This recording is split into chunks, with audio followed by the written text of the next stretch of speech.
pedirles que abran sus Biblias en el Salmo 73.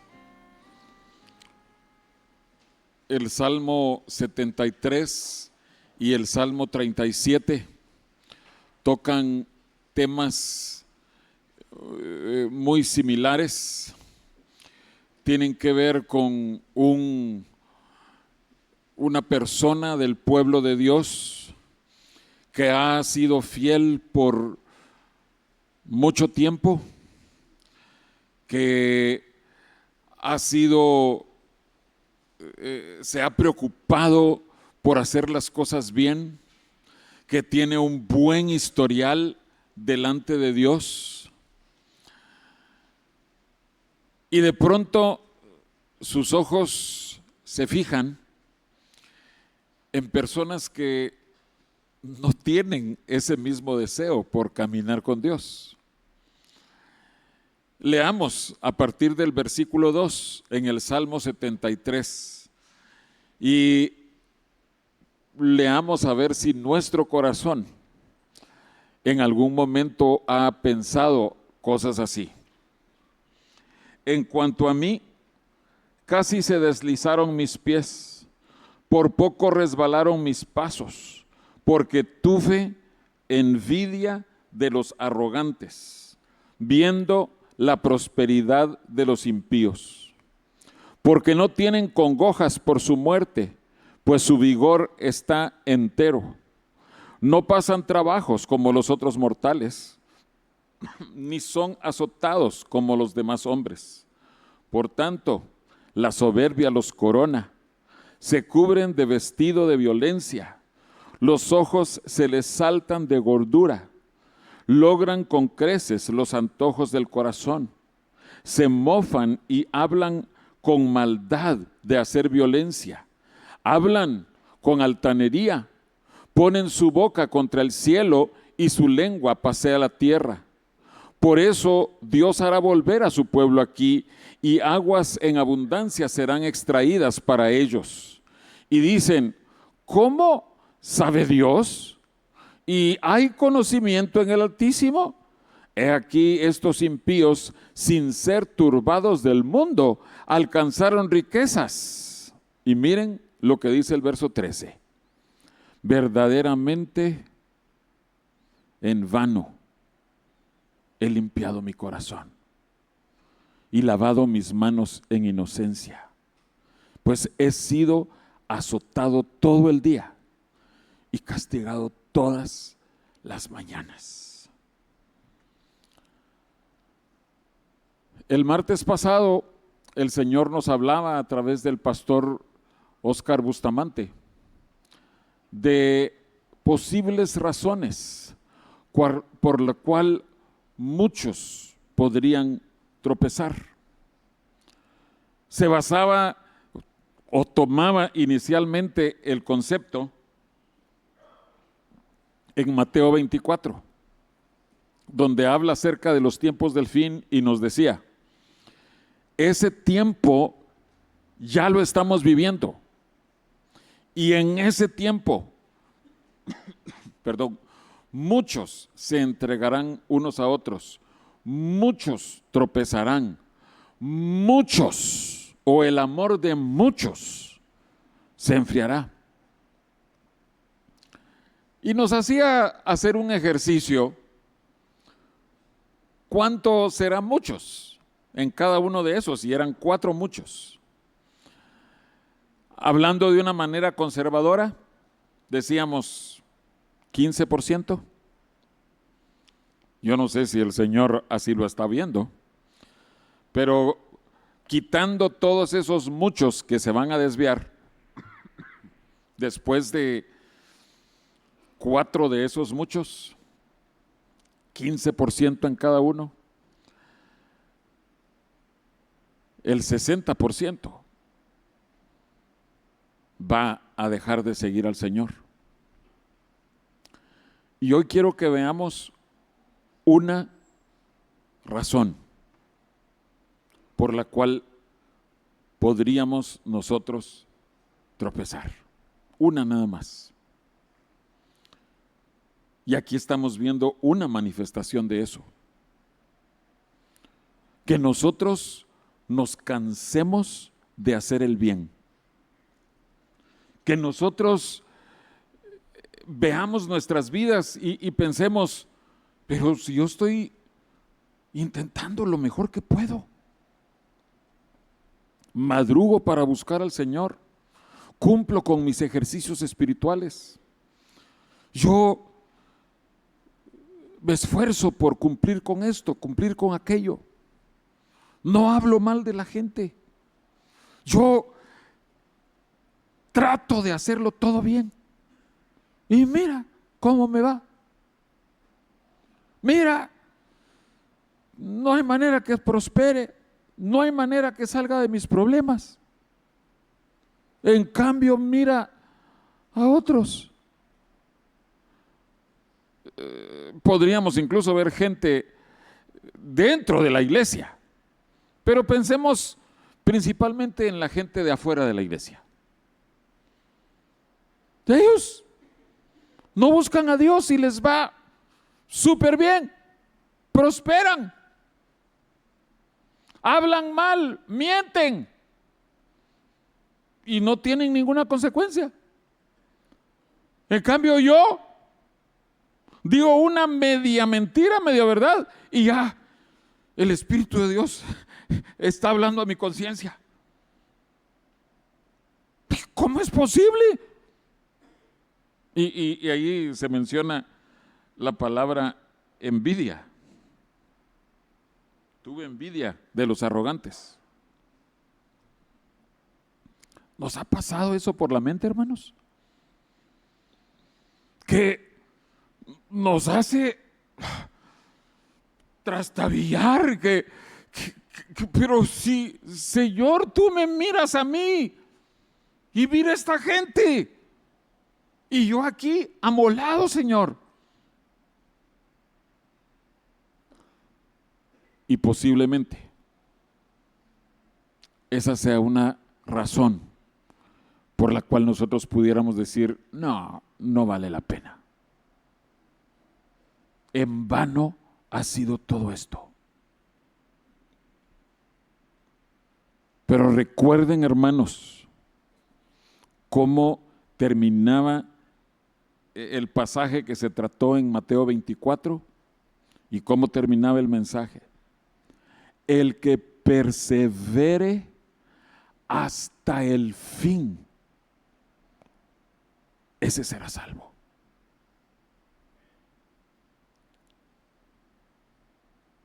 En otras palabras, tenemos que pedirle al Señor, Señor, son muchas las probabilidades de que yo me aparte. ¿Podrías tú tener misericordia de mí? Y que el Señor permita que permanezcamos fieles hasta el fin. Veamos lo que dice 1 Juan 3.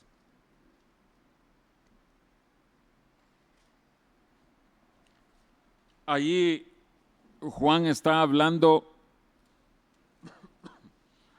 a la gente de su época, pero también a todos los santos que vendríamos después. Y dice 1 Juan 3, versículo 12.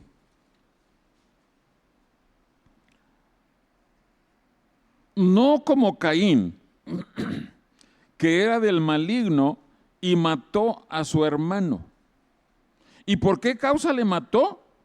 Porque sus obras eran malas y las de su hermano justas. Abel,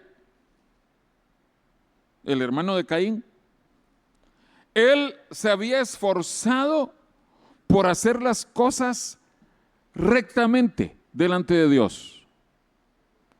Cuando hubo la oportunidad de hacer una ofrenda para Dios, Abel tuvo el entendimiento para que esa ofrenda que él diera fuera agradable a Dios. La de Caín no. O sea, Abel se esforzaba por hacer las cosas bien. Y por esforzarse por hacer las cosas bien, se ganó el odio de su hermano. ¿Saben, hermanos, que eso pudiera estar sucediéndonos a nosotros? Y les repito, no pensemos aquí en la iglesia. Pensemos a gente de afuera de la iglesia, que la manera de vivir de los cristianos los fastidia, los hace enojar, enfurecerse. ¿Por qué no puedo hacer que éste diga una mentira? ¿Por qué no puedo hacer que éste salga conmigo a tomar cerveza? Distintas formas en que los que no aman a Dios encuentran una razón para odiarnos a los cristianos. Y debemos saber, hermanos, si queremos vivir una vida como cristianos, eso va a ofender a muchos. ¿Y qué vamos a hacer nosotros? ¿Doblegarnos? ¿Ceder? No, por la gracia de Dios no. Por la gracia de Dios que no.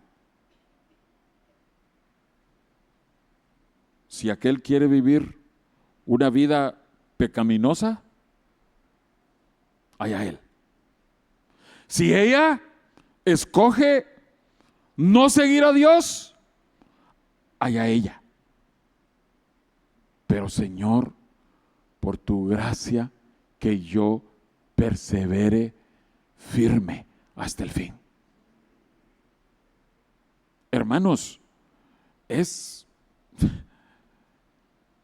bien delicado, muy delicado,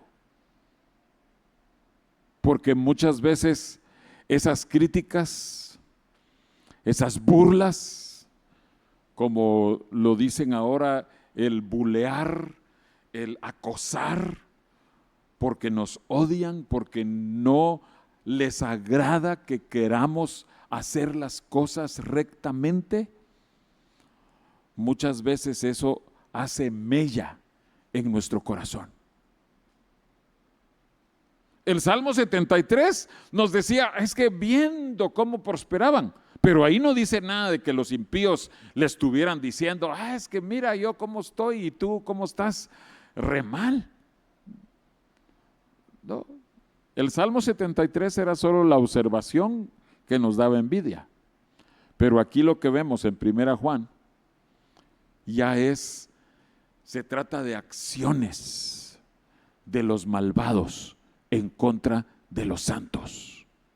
Y eso también puede agotarnos.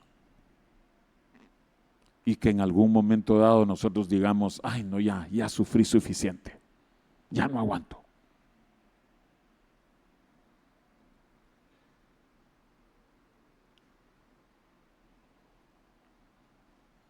Muchos tropezarán, nos decía el hermano Oscar. ¿Y saben?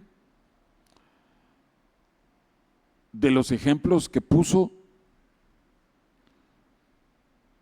no mencionó gente que no amara a Dios.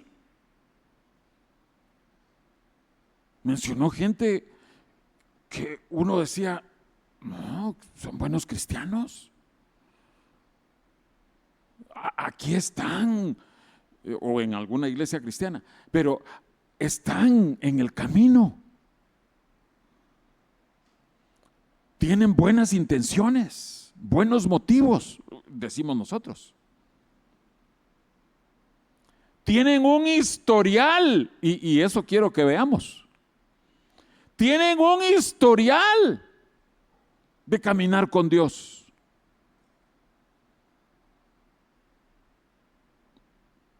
Tal vez en nuestro círculo nosotros podríamos decir, no, si hasta estudió en el instituto. No, si hasta era del coro. Hace años nos enseñaron una fotografía del coro allá en Guatemala, en sus inicios. Imagínense hace cuántos años era que yo era el pianista del coro. Eso fue el mero inicio, porque después ya vinieron músicos buenos y ellos tocaban con partitura y orquesta y todo. Pero estábamos ahí en la foto, una foto, da pena decirlo, pero ahora ya es una foto vieja, que estamos hablando de año 90, 91 tal vez. Es 34 años. Y en esa foto, como el 70%, 65-70% de los miembros ya no caminan con Cristo. Y fíjense, había requisitos para entrar al coro.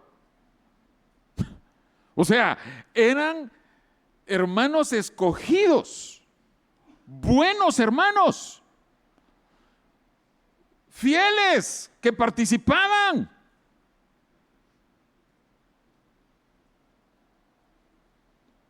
Pero ese gran porcentaje, o ya murieron, algunos ya murieron, pero murieron no siguiendo al Señor. Y los que están vivos, el 65-70% no camina con el Señor. ¿Por qué nosotros sí seguimos caminando? Porque somos mejores que ellos. No, hermanos. Para los que van a escuchar esta grabación, podrían creer que yo estoy diciendo eso de verdad, que somos mejores, pero que quede claro, no somos mejores. Estamos en el camino del Señor porque Dios ha tenido misericordia de nosotros. ¿Por qué? No lo sé, pero definitivamente no es porque seamos mejores.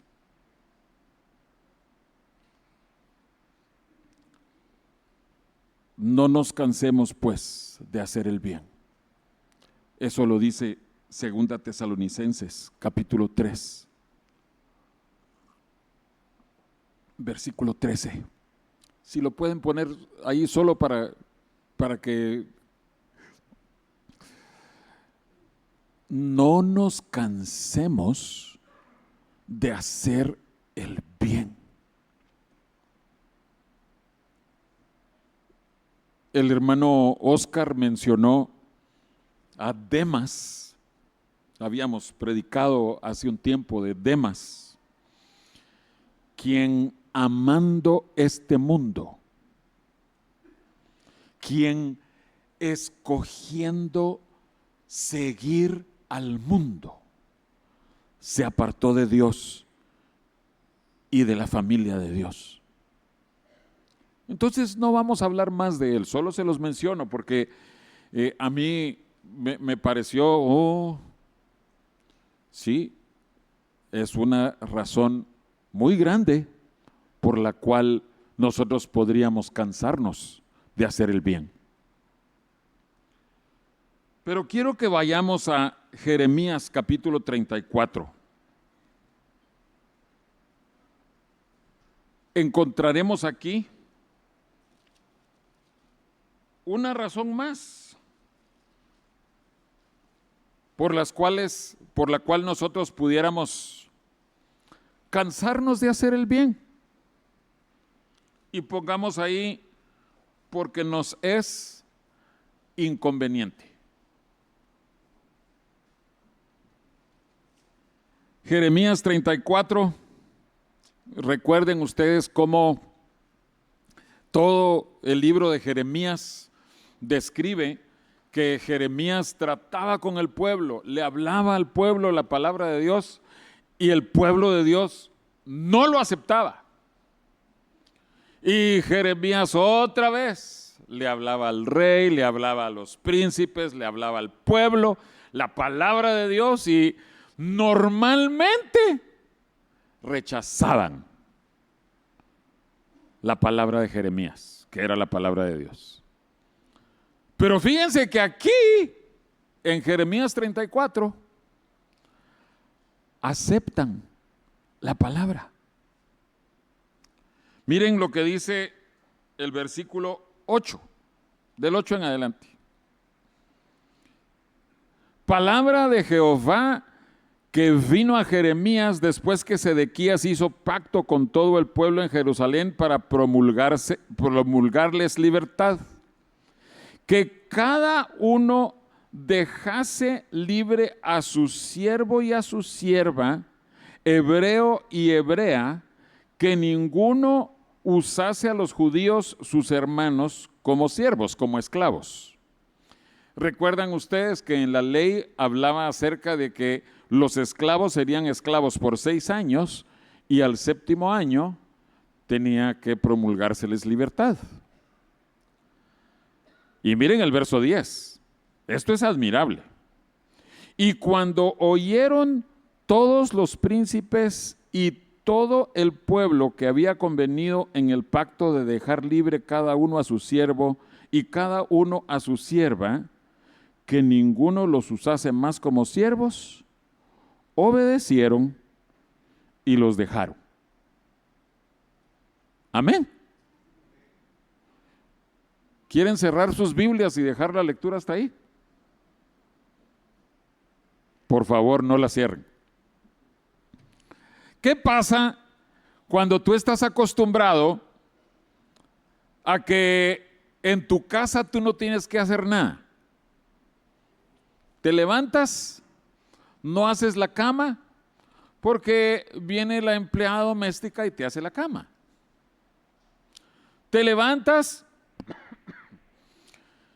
ni siquiera te acercas al refrigerador para sacar jugo de naranja, sino solo le dices, mucama, por favor, sírveme mi jugo de naranja. Te sientas en tu comedor o en el desayunador y te llevan tu jugo de naranja, pan tostado, por favor. Bueno, yo sé que muchos tal vez no comen pan tostado. Caliéntame unas tortillas y me haces unos tacos de huevito con papa y chorizo. Y tú sentado ahí, esperando que te los hagan. Están muy fríos, por favor, caliéntamelos otra vez. Y ahí tú dando órdenes. Y obviamente, jardinero, por favor, hoy toca que tú no solo riegues las plantas, sino que podes las plantas que están hasta abajo. Por favor, eso. Oh, chofer, ¿me puedes llevar, por favor? Tengo que ir al súper. Y no me voy a bajar en el súper. Desde ahí te voy a dar la lista de qué es lo que quiero que me compres. Tienes a todos esos esclavos haciéndote todo y tú no haces nada. ¿Qué pasa en el año número 7?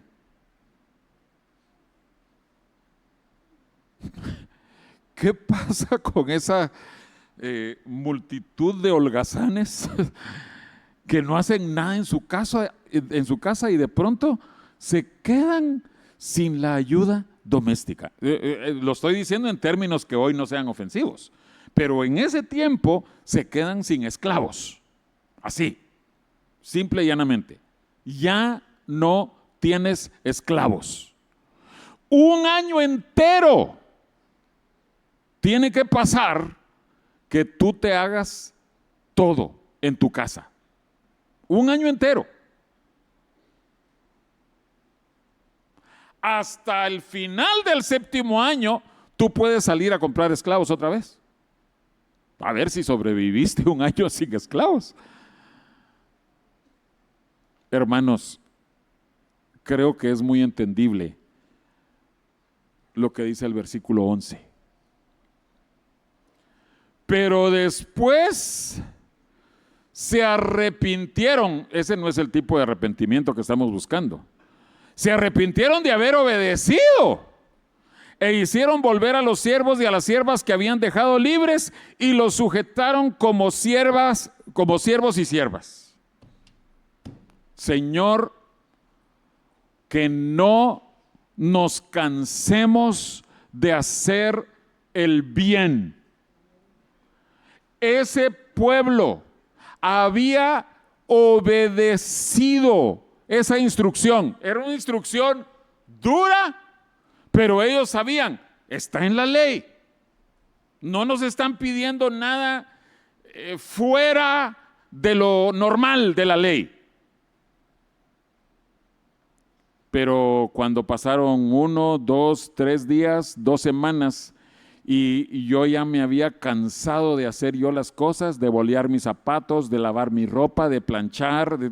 Cuando yo me cansé de eso, yo dije, ¿por qué tengo que seguir yo haciendo el bien? Pues ahí están esos esclavos, ex esclavos, pero siguen necesitando que se les contrate y yo los vuelvo a traer aquí. Hey, tú, ven. Vas a seguir manejando mi carro, tú vas a seguir haciéndome el jardín, tú vas a hacer todo el oficio de la casa y yo voy a seguir pidiendo todo que me lo hagan. Se cansaron de hacer el bien y por supuesto desobedecieron a Dios. En su tiempo libre, lean el resto del capítulo 34, porque Dios les habló muy, muy duro, muy duro. Y así puede pasar con nuestras vidas si nosotros, cansándonos de hacer el bien, habiendo empezado a obedecer, en eso vemos, ay no, está incómodo obedecer, está incómodo. Yo no había contemplado las implicaciones de vivir una vida de santidad. Yo no me puse a calcular los costos de lo que implica seguir a Cristo. No, mejor no. Mejor no. Hermanos, no nos cansemos de obedecer.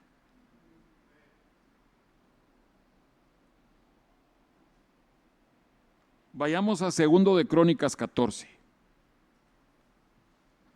Y quiero que pongamos mucha atención en esta historia. Es la historia del rey Asa.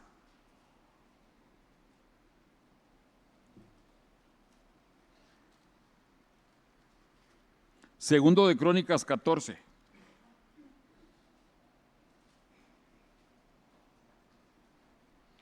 Está el rey Asa. Es el rey de Judá. Necesitamos saber, es el rey de Judá. Y acuérdense que aparte está el reino de Israel. Pero en el capítulo 14 solo trata con Judá. Verso 9. Y salió contra ellos Sera, etíope, con un ejército de 1,000,000 de hombres y 300 carros, y vino hasta Maresa.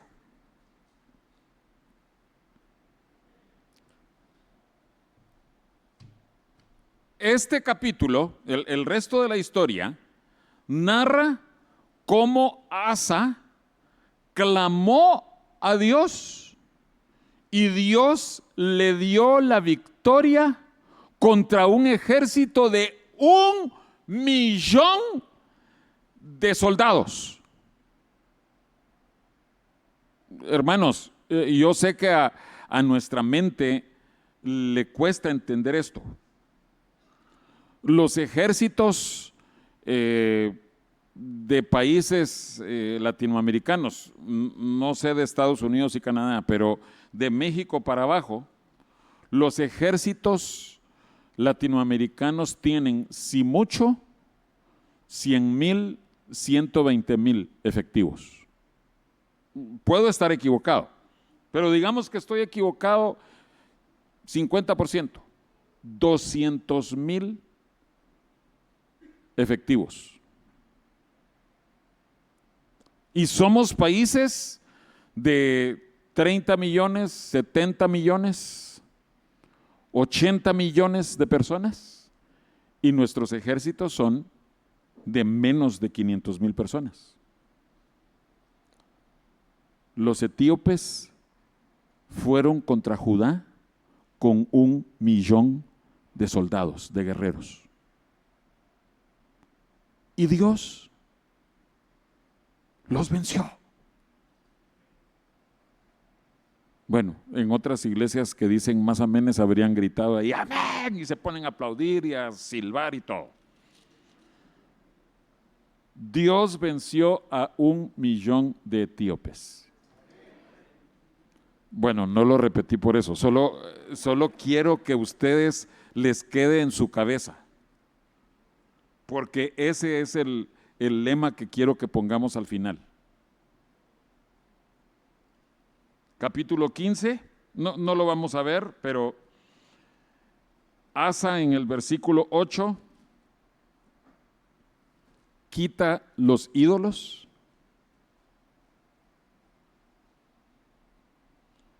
Versículos, ese sí quiero que lo leamos. Capítulo 15 de Segundo de Crónicas, 12 y 13. Entonces prometieron solemnemente que buscarían a Jehová, el Dios de sus padres, de todo su corazón y de toda su alma. Miren qué hizo Asa. Nos proponemos que vamos a buscar a Dios. Y versículo 13, miren esto, leámoslo en voz alta. Y que cualquiera que no buscase a Jehová, el Dios de Israel, muriese, grande o pequeño, hombre o mujer. Estamos hablando de Asa haciendo cosas muy buenas, admirables. Imagínense qué determinación de su corazón. Este reino de Judá va a buscar a Dios. Y el que no quiera buscar a Dios va a morir.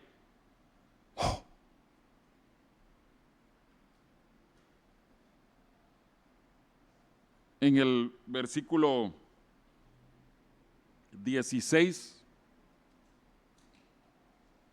dice que destronó a su propia madre. O sea, seguía haciendo cosas correctas, cosas positivas, cosas que Dios podía ver y decir, estoy agradado con las decisiones y con las acciones de mi hijo Asa. Imagínate, no tuvo miedo a destronar a su mamá. Yo no sé si ustedes se atreverían a destronar a su mamá. Mamá, has estado todo este tiempo en el trono incorrectamente. Ese no es tu lugar. Así es que de aquí en adelante ya no te voy a decir reina Maaca, sino solo mamá Maaca. Así. Verso 19, sí quiero que lo leamos. Y no hubo más guerra hasta los 35 años del reinado de Asa. ¿Por qué la Biblia tiene que especificarnos que no hubo guerra, pero que después de 35 años sí hubo guerra? Porque creo, hermanos, que Asa tiene que servirnos a nosotros como una luz de alerta. Bien podemos venir haciendo las cosas bien. Dios nos dio victoria contra 1,000,000 de etíopes. Derribamos todos los ídolos. Nos propusimos con todo el pueblo que vamos a buscar a Dios.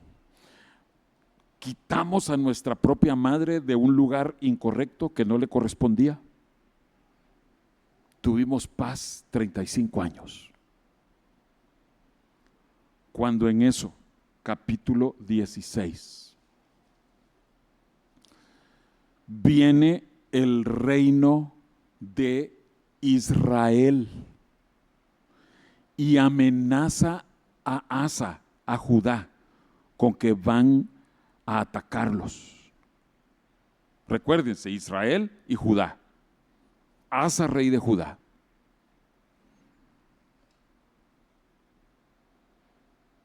Verso 1, el rey de Israel se llamaba Baasa. Verso 2, entonces sacó Asa la plata y el oro de los tesoros de la casa de Jehová y de la casa real, y envió a Ben-Hadad, rey de Siria, que estaba en Damasco, diciendo: haya alianza entre tú y yo, como la hubo entre tu padre y mi padre. He aquí yo te he enviado plata y oro para que vengas y deshagas la alianza que tienes con Baasa, rey de Israel, a fin de que se retire de mí. Y consintió Ben-Hadad con el rey Asa. Verso 5, oyendo esto, Baasa cesó de edificar a Ramá y abandonó su obra. Le funcionó a Asa aliarse con un impío, el rey de Siria. ¿Le funcionó o no le funcionó? Se alejó el rey de Israel. En ese sentido, bueno, sí surtió efecto. Pero aliarse con un impío, después de que has estado haciendo todas las cosas bien, después de que Dios te había dado la victoria contra 1,000,000 de etíopes. ¿Y creen ustedes que si nosotros notamos eso, Dios no lo iba a notar? Dios envió a un vidente, a un profeta. Versos 7 en adelante.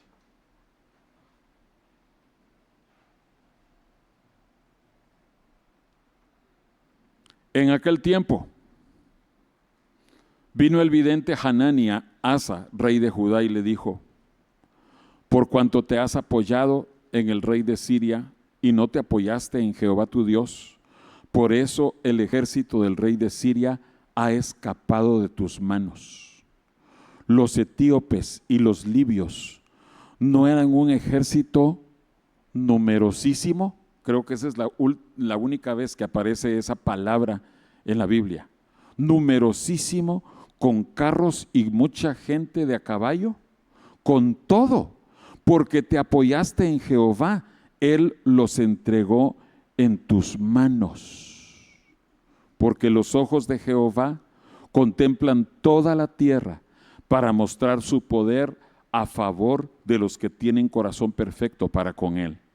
Locamente has hecho en esto, porque de aquí en adelante habrá más guerra contra ti. Y Asa se encolerizó, dice. Había estado haciendo todo bien, hermanos. Había confiado en que Dios podía librarlo de una guerra contra 1,000,000 de enemigos.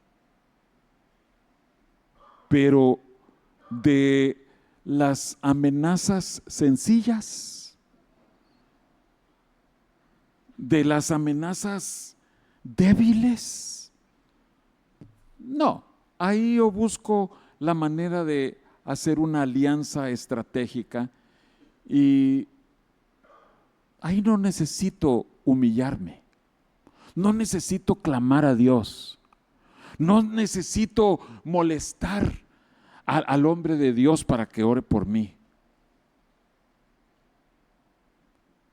Cuidado, hermanos.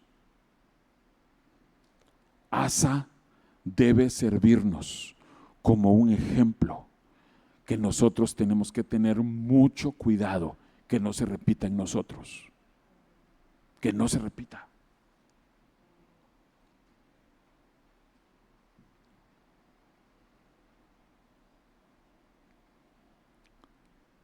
Por eso les digo yo que es tan significativo que nosotros reconozcamos que por la mano de Dios nosotros ya en otros momentos hemos vencido a millones de etíopes.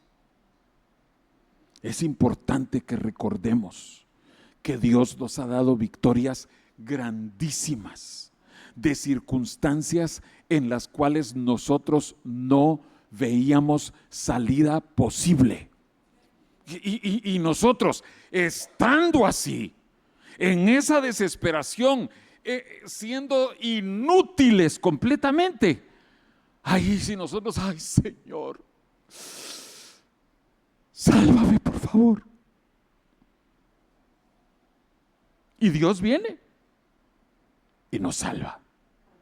Acordémonos de esto, de que Dios nos ha salvado de 1 millón de etíopes. Pero vienen amenazas pequeñitas.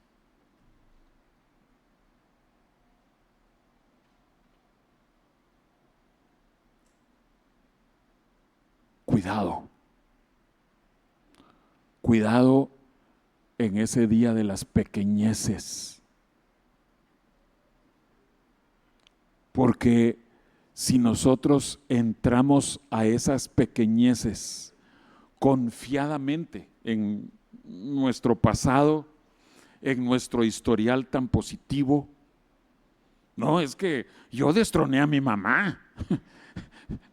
Miren, hermanos, ustedes no tienen ni idea cuán significativo es eso. Es poderoso. Lo que los levitas hicieron cuando Moisés preguntó ¿quién está por Jehová? Y les tocó actuar incluso en contra de su propia sangre. Hermanos, no nos durmamos en nuestros laureles. ¿Qué son los laureles? En la antigua Grecia, la antigua Roma, se le ponía una corona de laurel a los vencedores en alguna competencia. Y cuando ya pasó la competencia, puede existir el peligro de que, no, yo ya fui campeón olímpico, ya no necesito entrenar, ya no necesito madrugar. No, voy a ir a la siguiente competencia, pero como yo soy campeón olímpico, todos los enemigos, todos mis contrincantes se van a derribar solitos porque yo ya fui campeón. No es así, hermanos. No es así. Dormirse en los laureles solo hace que tú pierdas la próxima vez. Algo similar sucedió con Ezequías. Por cuestiones de tiempo solo vamos a ver las referencias en 2 de Reyes 18, del 3 al 7.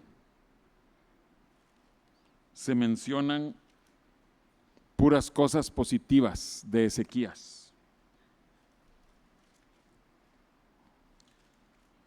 Hizo cosas muy buenas.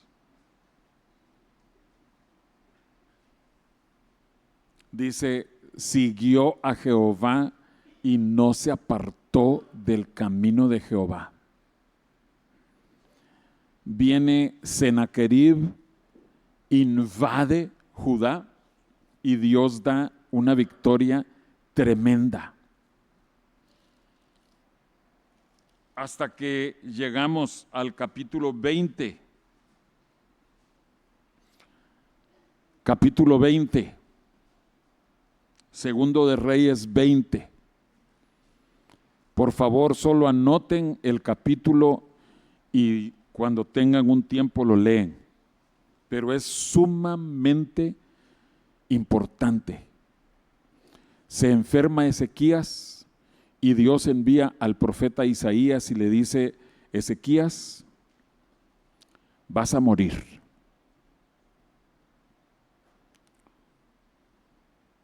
Esta enfermedad que tienes es de muerte. Entonces, prepara tus cosas, ordena tu casa, porque vas a morir.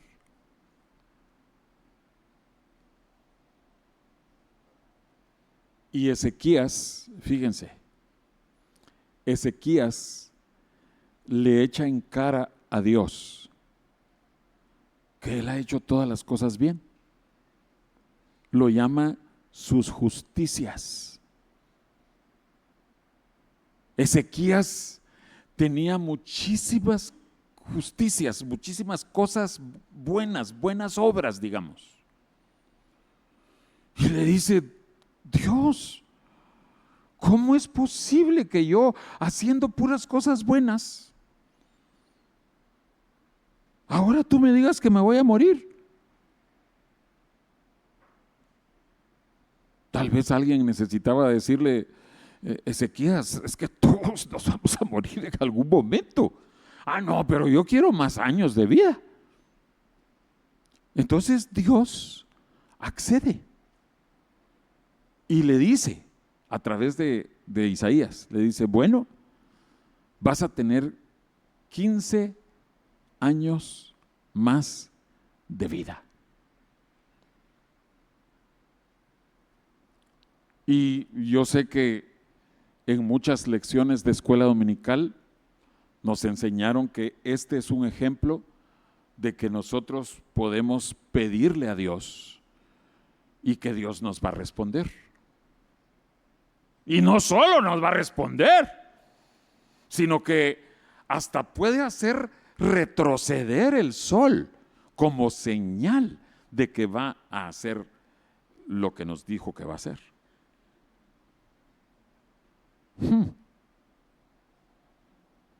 ¿Qué sucedió en esos 15 años adicionales? Dios le había dicho: te vas a morir. Y hasta ese momento todo lo que había hecho era bueno. Pero no, en esos 15 años no hizo una sola cosa buena. Solo hagamos un recuento de lo que sucedió. Esto no sé, pero me pareció una cosa muy probable, muy factible de suceder. Pero oí una vez en una obra de teatro radial que los babilonios se pusieron a consultar entre ellos: miren, ¿cómo podemos llegar de buena manera con Ezequías, rey de Judá? ¿Sabes? Ellos dicen que, o sea, ellos, los de Judá, dicen que el sol retrocedió y que eso fue una señal de que Dios iba a sanar a Ezequías. Entonces, entrémosle por ese lado. Y en efecto, llegaron los embajadores babilonios, hablaron con Ezequías. Oh, Ezequías, tu Dios es un Dios muy poderoso.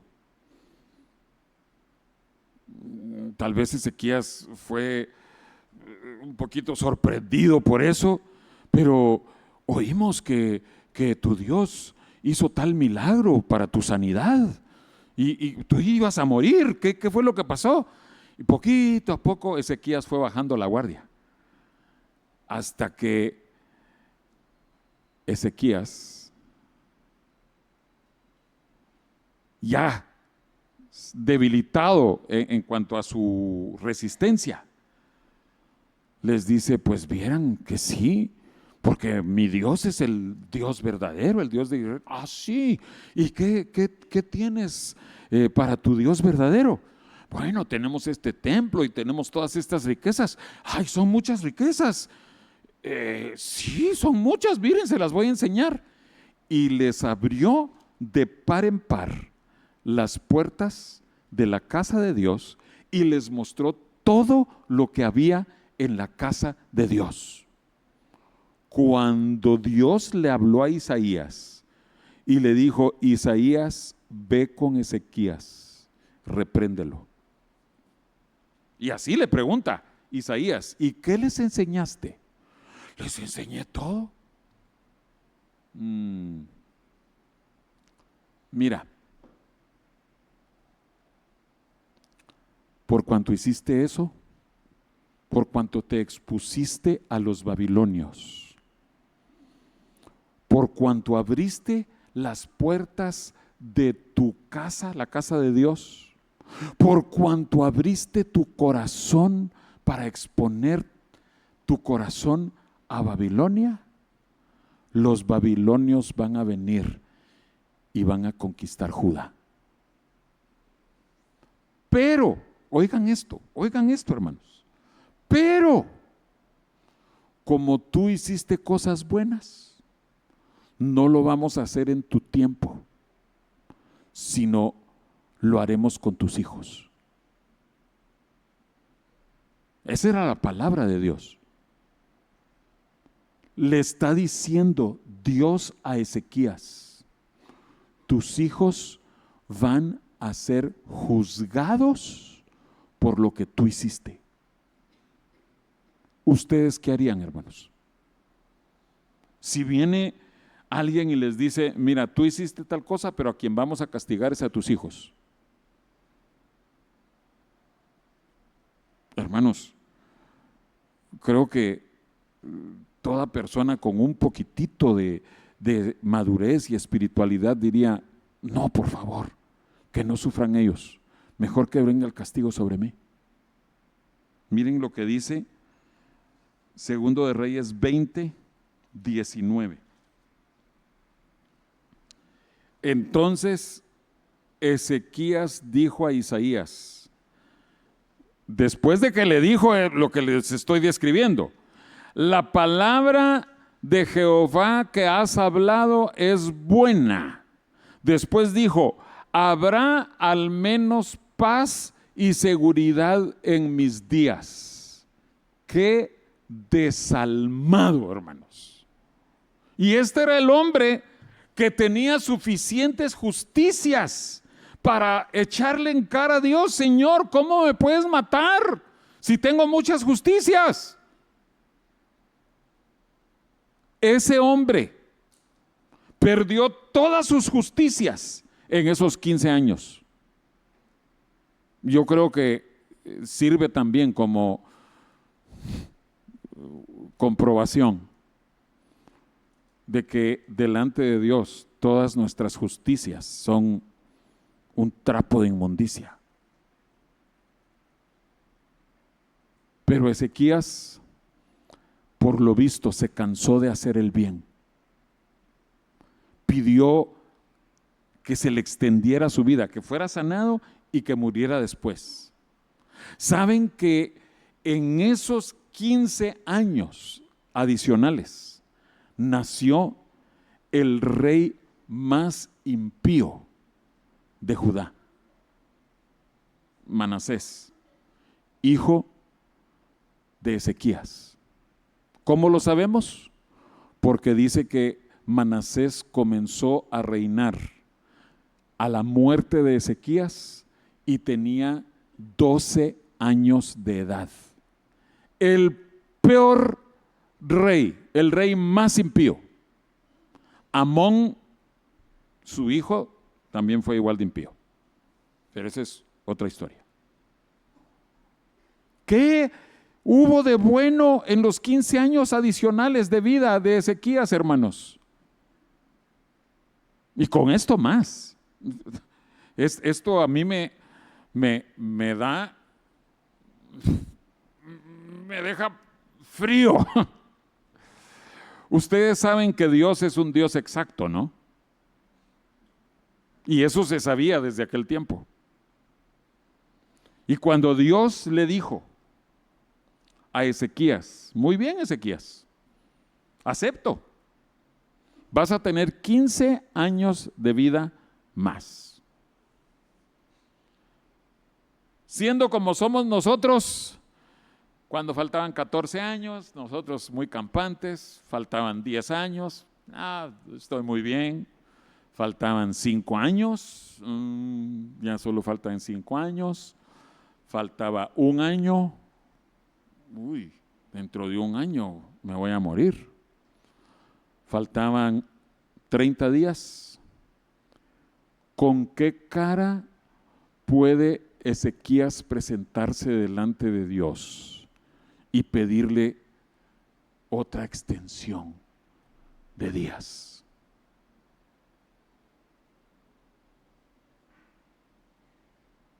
Antes le había funcionado. Es que considera mis justicias, Señor. Ahora ya no tiene justicias que mostrarle a Dios. Ezequías conoció no solo el día ni la hora, sino exactamente el instante cuando iba a morir, y no podía hacer nada por impedirlo. Yo creo que ha de haber muerto de esa angustia de saber, ya me voy a morir, ya me voy a morir, y no podía evitarlo. Había hecho muchas cosas buenas, hermanos, pero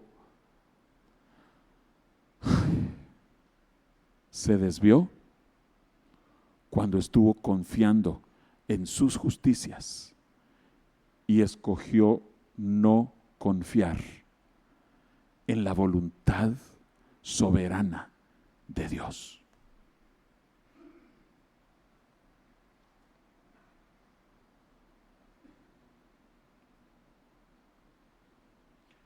Vayamos a 1 Corintios 9.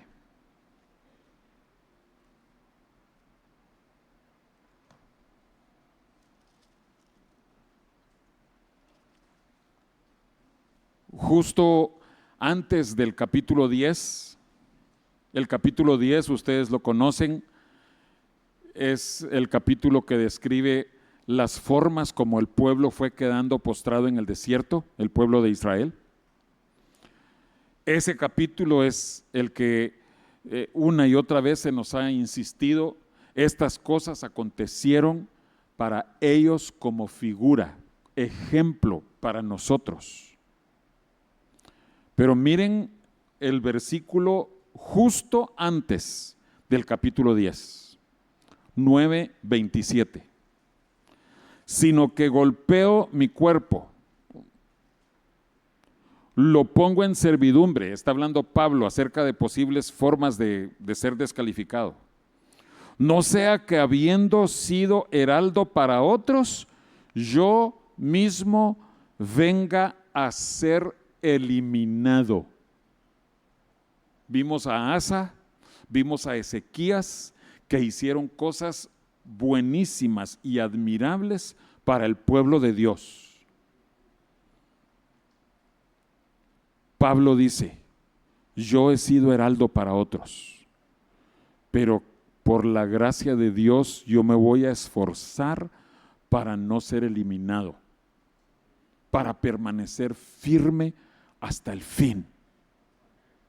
Amén.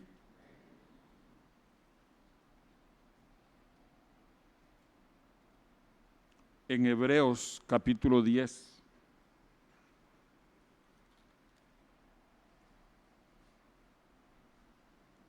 versículo 39. Y en otros tiempos hemos tocado este tema, este versículo. Este versículo no está siendo dicho, no está siendo escrito con prepotencia,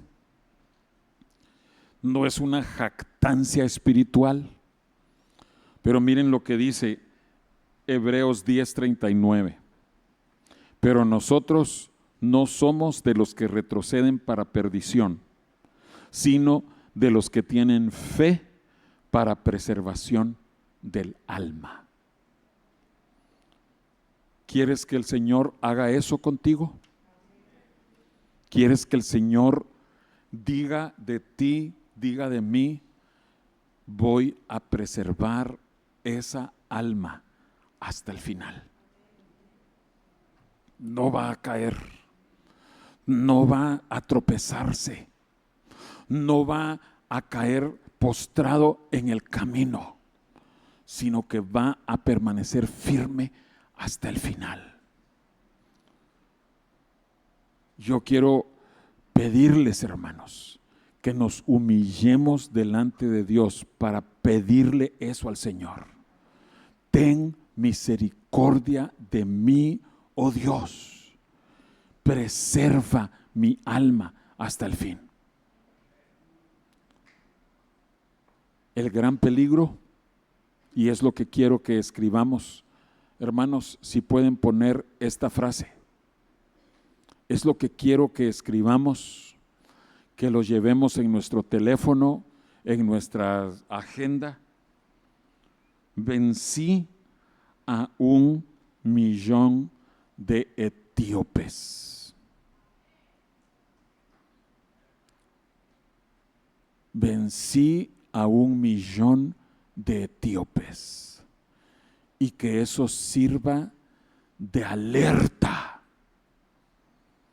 Eso no te asegura un final victorioso. Amén. Lo único que puede hacer que tú perseveres firme hasta el fin es la misericordia de Dios. Y eso es lo que le queremos pedir en esta mañana.